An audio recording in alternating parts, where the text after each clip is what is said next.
Ben Roethlisberger says the Steelers culture may be gone, but Cam Heyward and Najee Harris have their own opinions of that. We'll talk about that here on the Locked On Steelers podcast and get you the preview for Steelers versus Colts. It's going to be a fun episode. Let's get into it. You are Locked On Steelers, your daily Pittsburgh Steelers podcast, part of the Locked On Podcast Network, your team every day.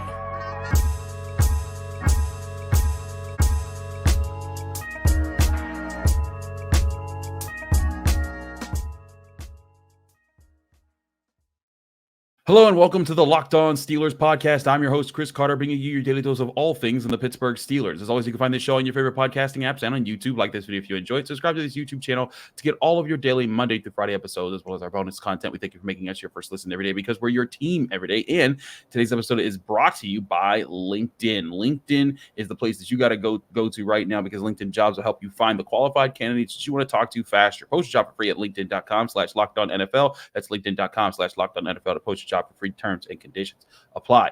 And we are joined by Jenna Harner of Channel 11 from WPXI TV here in Pittsburgh. Jenna, it's great to have you back on. How you doing? It is great to be here with you. We're in the point of the year where we get football on Saturdays and Sundays. NFL football, college football, obviously fun. We love that. But we get NFL on Saturdays and Sundays. What's not to love? Absolutely. And the Steelers play Saturday. We'll get to the game in a bit here, but we got to talk about the big talking point that's come up as the week has kind of come along here. Ben Roethlisberger talked on his football and podcast saying maybe the tradition of the Pittsburgh Steelers is done. Who is grabbing someone by the face mask and saying that's not what we do? Is that happening? Yes, you have guys on defense doing it, but you need guys on both sides of the ball doing it. You need someone to stand up in that room on offense, be like, hey, this isn't what it means to wear the black and gold. And of course, that sparked a lot of opinions in a lot of different places. And a few different Steelers sounded off about it. Najee Harris came out and said Ben can have his opinion. I'm not trying to sit here and say that if he's right or wrong. I don't know how to answer that because Ben is a Hall of Famer. Obviously, he's been here, won a Super Bowl and all that. He's like, I got here last year, so I can't really say I know what the Steelers' way is. But he's been here with Troy, been here with Jerome. He knows that. So someone on the outside sees that if he's been on this field, maybe you can guess and say he's right, but I don't know. Kind of basically playing it off. But Cam Heyward gave a much more definitive response when that quote was brought up to him, and it was brought up to him on Good Morning Football. And Cam Heyward said, Ben has an opinion, and we lost these last two games. It's been rough, but the Steelers' way is about grinding it out, and it doesn't matter what's going on. So there's plenty to be done about it, and the tradition starts by winning games, having good defense, scoring points. So hopefully we can adjust to that this week. Cam Heyward not going out of his way to say, Ben's wrong, but I think he's making a point to say, Steelers culture, is part of fighting through adversity, and they're facing it right now. And they've had plenty of tough seasons, even when they did have Ben Roethlisberger, where they had to fight through adversity to finish strong in the season. I think Cam Heyward's kind of point is let's wait, let's let the team prove themselves down the stretch here before we label them as such.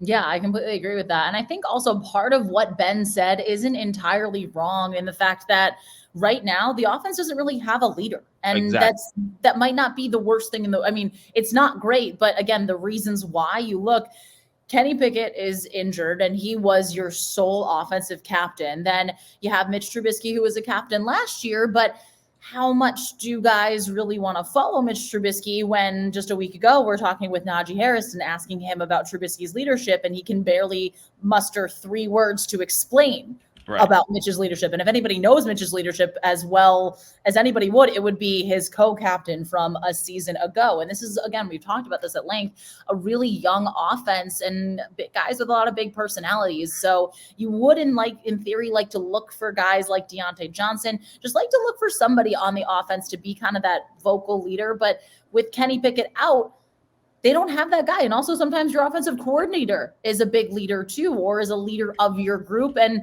we all know what happened mid-season with Matt Canada. So the offense, there's no denying right now that the offense is in a leadership void. But I don't think that means that the Steelers way, the Steelers culture is gone. And again, Ben was here and things were the way they were when he was here, and he was the guy he was when he was here as that leader, as the leader of the offense. But teams change, things change. And when you were talking with what Najee said the other day, when we were in the locker room hearing that, you could see he was kind of just trying to tiptoe and not basically say, he's right, he's wrong. Like, he can have his opinion, but we have our opinion. We know what's going on in this locker room. And you can see a lot of the guys, especially defensively, take on those leadership roles. I think it's just basically the fact that there is a leadership void on offense right now, that there's no one, when your quarterback goes down and he's your only guy, there's no one stepping up in that second role. And I know some people will point to Najee Harris, but again, I don't think his leadership, unfortunately, has been as great or what the Steelers kind of want it to be based on just how things have gone. And again, guys are different players. Guys wear their emotions on their sleeves. Some guys are way more vocal, but I don't think this means the culture is gone just because of the fact that there isn't a lot of leadership on offense. Things have changed. Things have shifted, really. I think that's the big part of it here, right? Is that he even acknowledges there's still leaders on the team. He just says they're all on the defense side of the ball. And I don't think Ben Roethlisberger could walk in a room and tell Cam Heyward that he's not a leader, right? No. And I don't think he would do that to Cam Heyward either. He did the same thing for TJ Watt. And honestly, you can say the same thing for Minkah Fitzpatrick. And, I think those guys, they're absolutely carrying on the Steelers culture and getting results. But, I think it's interesting that the side of the ball that he's talking about is the side of the ball that he was responsible for a very long time. I think Ben Roethlisberger was a leader for times, but I don't think he cultivated a whole lot of other leaders. I think he played very well, and he held himself up to a standard to make sure that the Steelers were competitive each year along with the rest of the team. But you looking at the other side of the ball, there were no leaders left over from his time when that carried over to the future. And part of that's also unfortunate. Marquise Pouncey retiring early, David DeCastro retiring early. Those, I think, were the guys that were going to keep up the culture and sort of help pass that down to new guys as time rolled on. But I think that's the real issue here, is that there's no, and I've said this before on this show, there's no one person that you can look to an offense and say, hey, we get behind that guy. He carries the flag for the offense, and we go as he goes moving forward. You could do that with 3 different guys on defense, and maybe more if you consider like Alex Highsmith. He's not a vocal leader, but people get behind him, and he makes plays, and everyone believes in him. And I think people respect a lot of guys like Patrick Peterson, who've come in and played pretty well. I think Landon Roberts getting in that conversation, but there's no one consistent enough on offense who I think has that kind of command of the room yet. And that's the problem. And I think it goes back to kind of what Cam Heyward's saying is like, hey, we have 4 games left. We're 7-6. We're still a playoff team as we speak.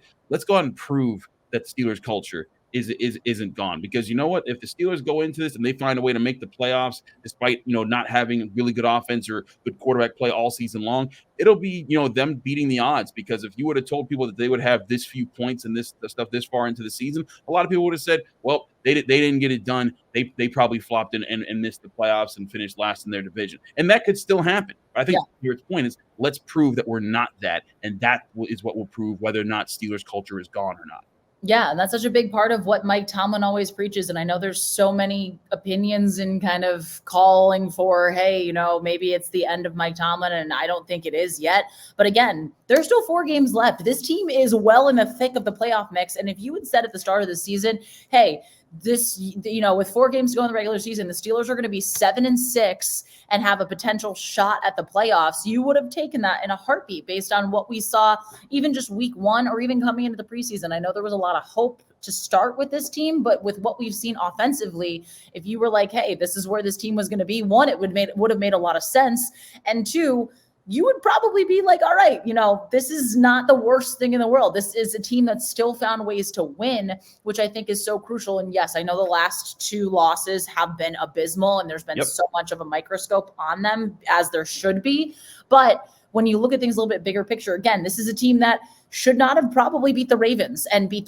This is a team that you can go back through the schedule this season and say, hey, they maybe shouldn't have won this game. That first game against the Browns, week 2, the defense carried the team on that game. So I think that there's a lot of like, okay, you have to wait and see what's going to happen at the end of the season here before you can kind of say, hey, what's the culture? Is there a shift? Is there a change? And also with Ben talking too about, grabbing a player by the mask and being like, hey, what are we doing here? A guy named Minkah Fitzpatrick did that in the locker room to a guy named Deontay Johnson this season. And then do we remember a couple of seasons ago when he did the same thing to Chase Claypool? See, that's what I thought you were going to, because he literally grabbed Chase Claypool by his face back. We can't say all things that happened there because we were just Steelers rules and stuff like that. But we've seen face masks get grabbed, and since Ben's been gone. And I think that's part of the issue, is that sometimes guys who aren't around anymore, sometimes they try to throw things around, and they feel as out of touch as anybody else. They're not in the locker room anymore. Like Ryan Clark even kind of admitted maybe he went overboard with some of his criticisms, because it's like you're saying this from a hawk's eye view. You're saying this from way back. You're not going to the facility every day. And I think that's where when more people go to the facility and see it, there are leaders, but there's definitely deficiencies in some parts of the room. And that's where I think people need to realize that this is not a done deal as far as Steelers culture. But I do think that, we said this is a crossroads. These last 2 losses, this hadn't happened before under Mike Tomlin. How do they respond to it? Mike Tomlin's teams have been resilient after terrible stretches, and these 2 weeks were terrible. Let's see if they are resilient again. We'll talk about Steelers Colts in a minute, but of course we got to get to all of our picks. We'll do all of that here on the Locked On Steelers podcast. Chris Carter, Jenna Harner, stick with us. We got a lot to discuss.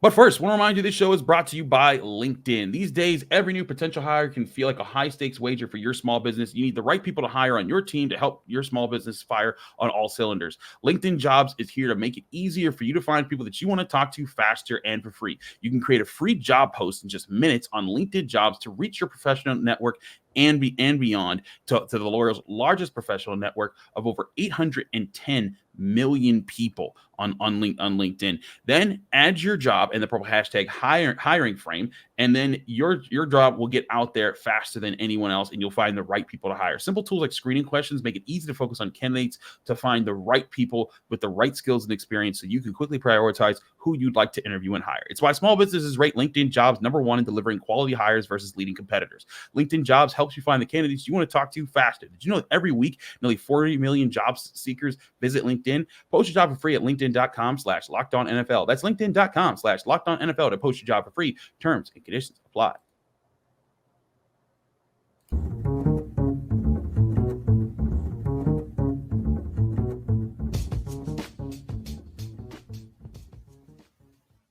We're back here on the Locked On Steelers podcast. Chris Carter, Jenna Harner. Now we switch to our picks portion. And as always, all our odds, ends, and lines come from FanDuel, our #1 sportsbook in America. And Jenna,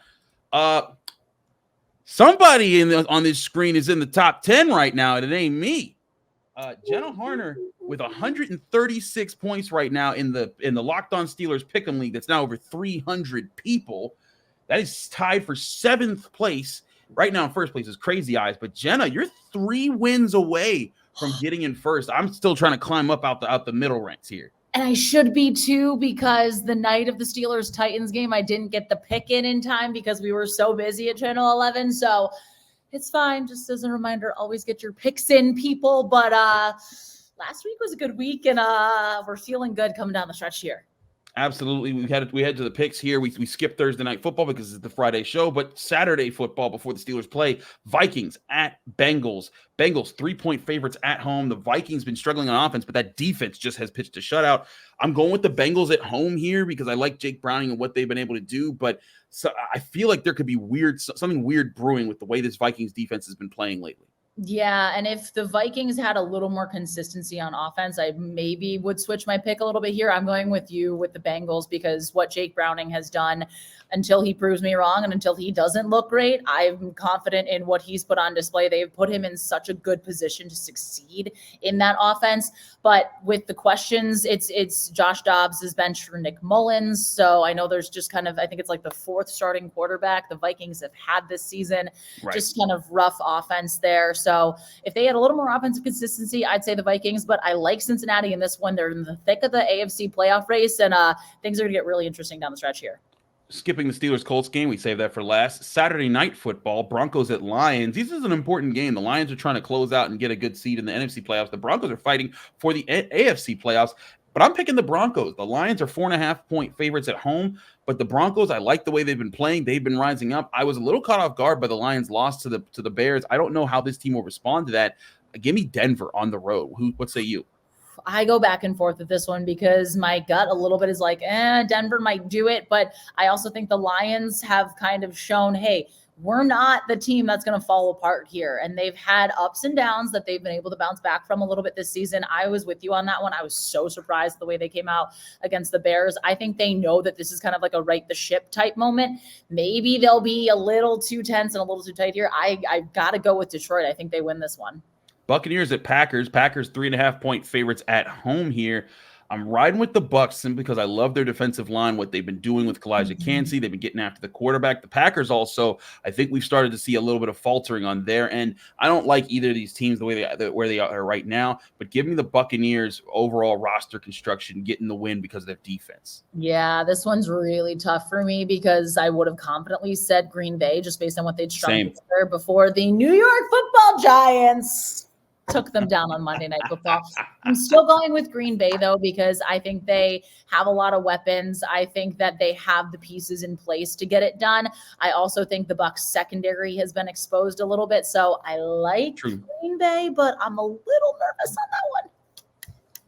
Speaking of your New York Football Giants, by the way, can you tell people where the Christmas ornament right now is that you have on the Harner household, where the Giants Christmas ornament is? So for those who don't know, there's a Giants ornament that every year, based on how well the Giants are playing or how poorly they're playing, that's what decides if it goes on the tree, where it goes on the tree, if it's front and center, if it's in the back. So up until Monday Night Football, the Giants ornament was in the box and it was not even going on the tree.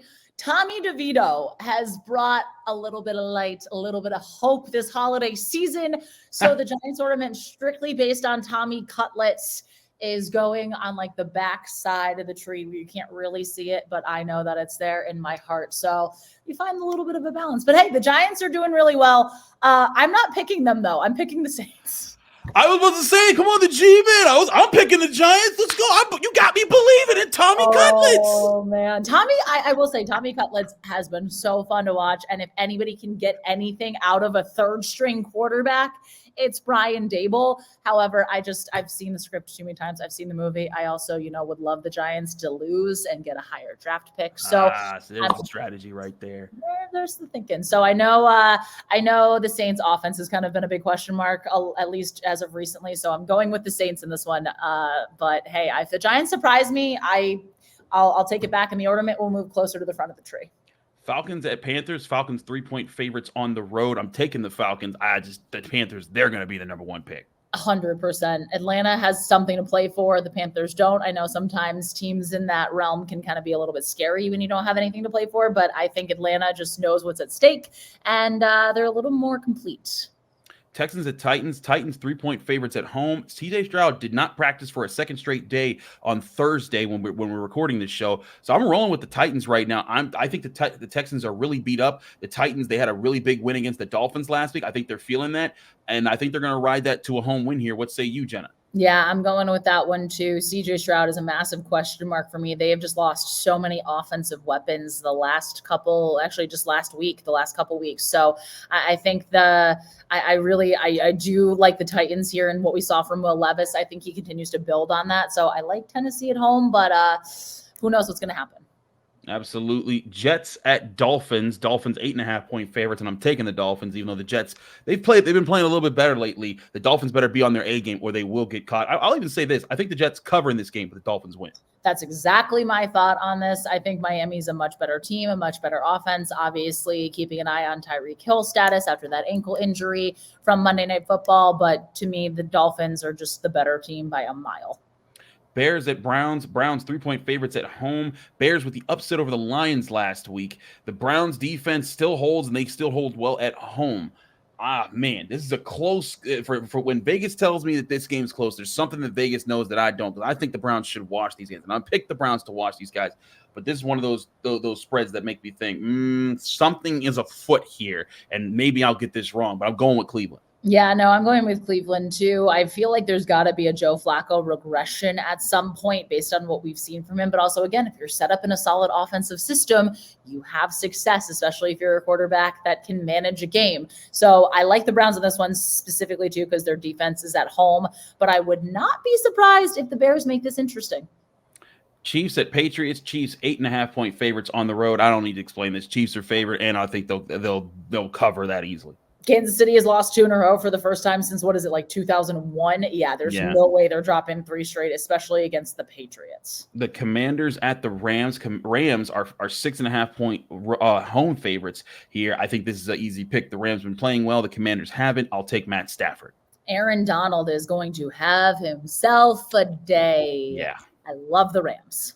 Absolutely. Niners at Cardinals, largest spread of the week, 12.5 points, and give me all of them. I'm taking the Niners winning big on the road in Arizona. Give me the Niners. Give me the points. I love it. I think the Niners are the best team in the National Football League right now, and they keep showing why. Arguably the game of the week, Cowboys at Bills. 1.5 point favorites are the Bills at home. And I'm riding with the Bills. I like what they've been putting together. I like what the Cowboys have been doing too. But just I get this feeling with Josh Allen, man. He's got something cooking, and he's going to do something against this Cowboys defense. And that'll be just enough to get the Bills over the hump in what will be a close game that everyone will be watching. But give me Buffalo. I can't wait to watch this one, but I'm going the flip side. I just have loved what I've seen from the Cowboys, from their offense since, honestly, before Thanksgiving. They have just looked so phenomenal. Dak Prescott is playing some of the best football he's played in a while. And it pains me to say that as a Giants fan. It really does. But I like the Cowboys a lot here. I think they're going to win this one because I think if it's an offensive shootout, I just think the Cowboys can keep pace. The Bills might not be able to. Eagles at Seahawks here. Monday Night Football, last game of the week. 3.5 point favorites are the Eagles. Eagles have been struggling of late, but I don't think they're struggling this bad. I think they find a way to win on the West Coast. Yeah, I think so too. I think they're just a more complete team, and they're definitely a little bit beat up. You also too, they've lost to the Niners and then lose to the Cowboys, and we know the stats. Every time a team plays the Niners the week after they lose, it's some outrageous thing, like teams are owing something crazy. So I think this is kind of like a bounce back, a right the ship here. Also, I'm not sure. I believe, will Drew Lock be playing instead of Geno Smith, or is that? I think we're still waiting to see officially, but that's another reason I'm taking the Eagles. Even if there's a chance that Drew Lock sets foot on the field, it's over. I forgot. I skipped over Ravens at Jaguars. Ravens are 3.5 point favorites on the road at the Jaguars.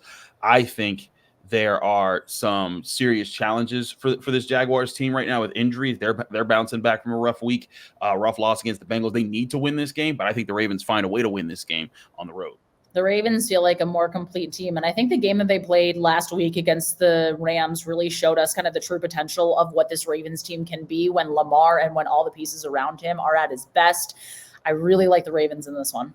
All right, we'll talk Steelers Colts in a minute here on the Locked On Steelers podcast with Jenna Harner. I'm your host, Chris Carter. Stick with us. We got to talk about the big game.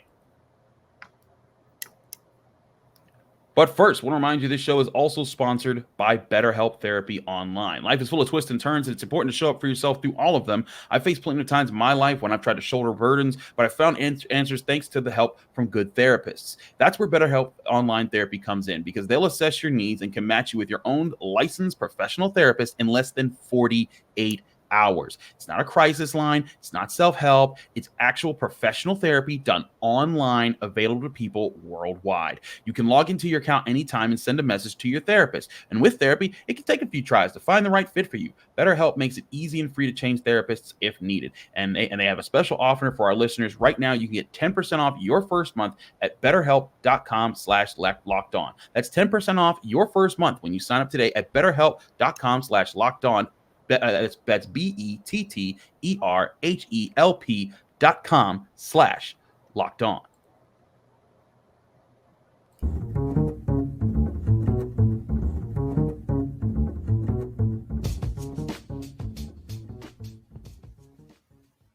Back here on the Locked On Steelers podcast, I'm your host, Chris Carter, here with Jenna Harner from Channel 11 WPXI. Jenna, the Colts are 1.5 point favorites at home. Now, normally, what Vegas does when they put up those numbers, you give 3 points to the home team automatically. So they might be saying here that the Steelers could be the better team going into this game. We also know Jonathan Taylor will not play in this game officially. St. Strigan saying that for the Colts. Meanwhile, TJ Watt, Alex Highsmith, good to go. The only people that are questionable, Alex Highsmith officially questionable, but it seems like he's out of the concussion protocol. The main person to watch for this game, injury-wise for the Steelers, is Isaac Seumalo, because he didn't practice all week long. We know Kenny Pickett won't play and that Mitch Trubisky starts in this one. But Jenna, as we look at this game, we talked about the culture before. This is the chance for the Steelers to right the ship. This is the chance for the Steelers to make a statement win. And I think that things line up for them to play the way that they've been meant to play all season long with this game. What do I mean by that? I mean by, I look at this Colts team right now. They're going to be missing their star running back.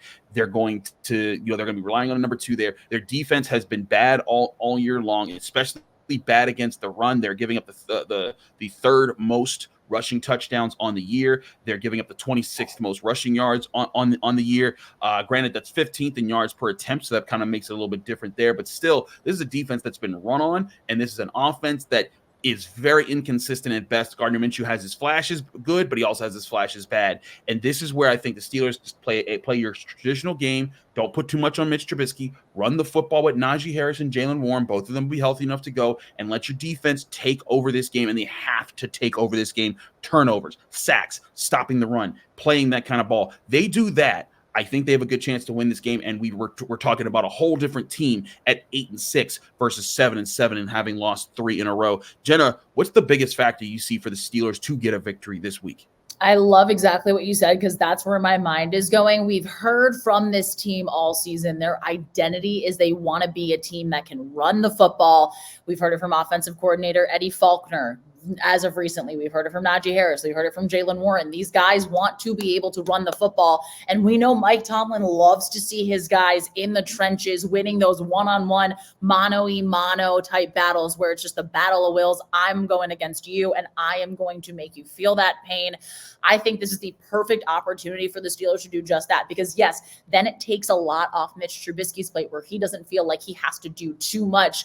Now, one thing I will be watching is the defense. Is the defense going to be able to limit the Colts and Gardner Minshew and Michael Pittman early on? Because we saw what happened in that Patriots game where then you have Mitch Trubisky feeling like he has to do a little bit more. So if the Steelers can get out to an early lead, and I know we said that a lot this year, that being a key thing, but if they can run the ball efficiently, which I think they will have a lot of success doing, and get out to an early lead, then this eases just a lot of the tension where it's like, hey, we're in control of this game here. We can dictate the pace. We can dictate what we want. We can set things up. I do think we're going to see some opportunities for Mitch Trubisky to look for Deontay Johnson and George Pickens deep, because again, Eddie Faulkner saying this week, point blank, we have to get George Pickens the ball. You need to get him more involved. But one of the ways you do that is have your run game work as well as we've seen it work in flashes this season when it's looked really good.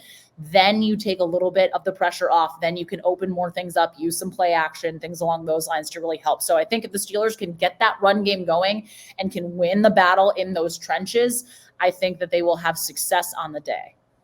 To your point, the Steelers had rushed for over 150 yards for 4 straight games before the Cardinals game. They rushed for 130 in that game, but of course, when falling behind, they had to stop running. And the same thing with the Patriots game. They only rushed for 82. I asked Broderick Jones about that, and he was like, yeah, we fell behind. We kind of had to get, start airing it out. They cannot allow that to happen this time. I think the last big key I have here is they got to, even if you don't start fast, you don't start slow. At least start keeping this game even. Do not let the Colts get a lead like the Patriots and the Cardinals did. You are not a team that's really built to win from behind right now. If you find your offensive consistency in these last few games, great, awesome. But this is a team that needs to play tough from start to finish, not allow leads, get their own lead, and then let the defense play aggressively. With that being said, Jenna Harner, give us your biggest factor that leads to how you think this game will go, and give us your final score prediction. I think we're going to see a turnover forced by a guy named either TJ Watt or Alex Highsmith. Both of those guys are coming back. They're going to be very hungry. And again, if the Steelers can get out to a little bit of a lead and force Gardner Minshew to have to make some plays, I think that's exactly the perfect recipe.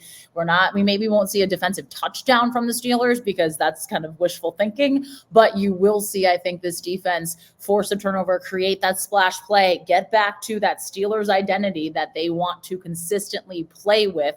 And we saw one, of course, against the Patriots, but setting them up where they need to be set up to give their offense an opportunity to score some easy points. And of course, the offense has to capitalize on that. But I think this is going to be like a 23-20 type game. You're going to see some field goals. It's not going to be the prettiest because, again, both of these teams are 7-6 for a reason. But I think the Steelers know what's at stake here, and they kind of want to quiet a lot of the noise that's been surrounding them about, I feel like it happens kind of frequently, and maybe it's just because I'm so immersed in it, but there's so much conversation about potentially getting rid of their head coach right now in ways that, at least in my time since I've been covering this team, I have not heard the calls be this loud. They want to quiet that noise. They want to say, no, this is on us, number one. And two, we can win football games. We can win down the stretch, and we can be competitive. So I think this is going to be just a classic ground and pound football game, what the Steelers want to do offensively, and I think they get it done. I'm right with you on this. I think when your backs are against the wall, you look to your leaders to come out swinging and be the group that fights the most. And I think that you brought up two guys getting turnovers. I think there's a guy that gets his first turnover of the season, and that's Minkah Fitzpatrick. I think that the Colts, something that Mike Tomlin noted, they like their tight ends, and the Steelers have been struggling to cover tight ends. I think the Steelers have a plan that should put them in position for Minkah Fitzpatrick to make a play while they're targeting their tight end, and he gets the big turnover that helps in this game. I think other people get turnovers as well, but I think Minkah Fitzpatrick gets on the board here this week. I'm saying 18-14 Steelers winning on the road and setting things straight. But we'll see how that happens. I'm Chris Carter, host of the Locked On Steelers podcast. Jenna, thanks so much for joining us. Let people know they can find you, follow you, and get more of your work. You can find me on Twitter at Jenna Harner 11 and just Instagram Jenna_Harner. I'll be in Indianapolis this weekend covering the game, so definitely tune into WPXI Channel 11 in Pittsburgh. If you're local, we will have all your post-game coverage from the locker room and hopefully some happy faces on the players. Absolutely. I'm Chris Carter. You can catch me on the Locked On Steelers podcast. Read my work at the Pittsburgh Post-Gazette, post-gazette.com. I won't be in Indy. I'll be covering Pitt basketball at 2 o'clock. That'll end right at 4. I'll have my post-game article for that, and then I'll be watching the Steelers game from Pittsburgh and then getting you our post-game episode here on the Locked On Steelers podcast. So don't go anywhere else. Look right for the post-game coverage that we're going to bring you on the podcast, that we will have a Saturday evening episode on top of having your normal Monday episode after the game. So all that will be breaking down here. Thanks again, everyone, for tuning in. We'll see you Saturday here on the Locked On Steelers podcast.